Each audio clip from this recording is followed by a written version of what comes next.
Bonjour à tous, je vais être aujourd'hui sur une vidéo plutôt explicative par rapport à France Connect. Vous avez été pas mal à me poser la question et surtout à ne pas comprendre aussi comment fonctionne France Connect et pourquoi.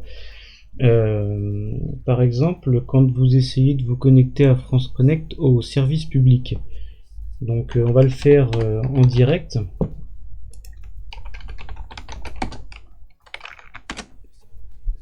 Quand on arrive sur le service public, on va sur l'accueil particulier et on va avoir la partie se connecter. Donc quand on arrive ici, on va faire s'identifier avec France Connect. Et c'est surtout ici qu'il y a un souci de, comment dire, on va pas dire de compréhension, mais c'est vrai que je reconnais que c'est assez le bordel leur système, mais bon. C'est surtout ici que ça pose problème.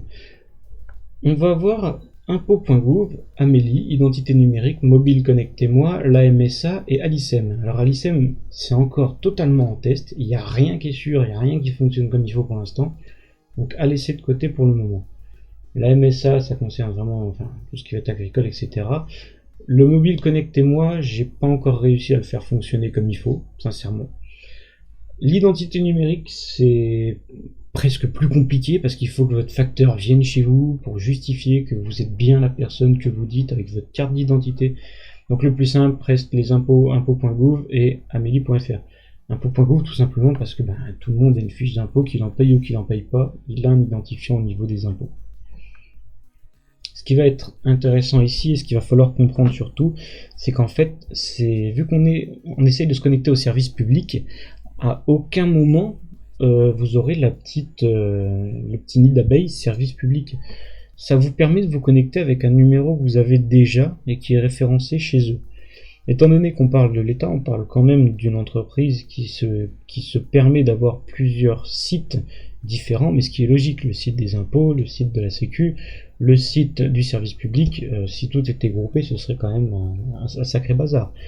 Donc ici, tout est regroupé sur un identifiant. Donc ça sert à rien de chercher autre chose que l'identifiant que vous connaissez déjà, comme impôts.gouv. Si vous prenez impôts.gouv, vous vous connecterez avec votre identifiant des impôts, mais ce sera connecté au service public.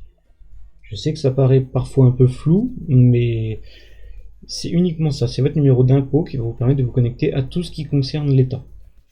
Un autre endroit qui est assez redondant dans les demandes et dans les questions, c'est l'assurance retraite. L'assurance retraite, c'est pareil, mon espace personnel. Et à partir de là, vous avez été beaucoup à me dire qu'il y avait un souci dans le sens où quand on fait s'identifier avec France Connect, on n'a pas l'assurance retraite.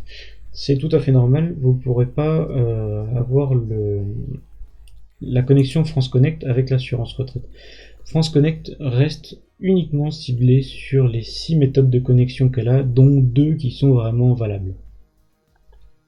Si vous voulez vous connecter à l'assurance retraite, c'est d'ailleurs marqué au-dessus, cliquez sur le compte avec lequel vous souhaitez vous connecter sur l'assurance retraite, vous reprenez impôts.gouv ou Amélie, mais c'est bien sur l'assurance retraite.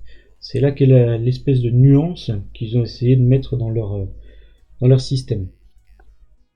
Donc pour vous connecter à tout ce qui vous concerne au niveau de l'État, donc la retraite, les cartes grises, les impôts, la sécurité sociale et tout ce qui peut venir derrière. On va avoir une partie de la Poste aussi, mais la Poste est devenue indépendant, donc ça commence à se détacher de France Connect. Mais sinon, tout ce qui est partie publique, service public et État, ce sera avec un seul et unique numéro, donc impôt ou Amélie. J'espère que cette vidéo est assez claire. Je vous avoue que même pour moi au début c'était totalement flou. J'essaye de le simplifier au maximum, j'essaye de le rendre compréhensif, mais je comprends parfaitement qu'à plusieurs moments ce ne soit pas compréhensif du tout. Retenez simplement qu'à chaque fois que vous retrouvez devant France Connect, donc vous avez toujours le logo en haut à droite, prenez simplement celui avec lequel vous avez l'habitude de vous connecter, peu importe le site sur lequel vous êtes. L'avantage de France Connect, c'est que quand vous arrivez devant ça, vous ne pouvez être que sur un site de l'État. Donc si vous essayez de changer votre carte grise et que vous tombez sur quelque chose qui ne dispose pas de France Connect, c'est que vous n'êtes pas sur un site de l'État. vous êtes sur un site d'une entreprise à part, une entreprise privée, qui peut faire les démarches à votre place, mais qui va vous demander beaucoup plus d'argent. Dès que vous vous retrouvez à France Connect, vous êtes sûr de vous retrouver sur l'État. En espérant avoir été clair, et je vous dis à très bientôt.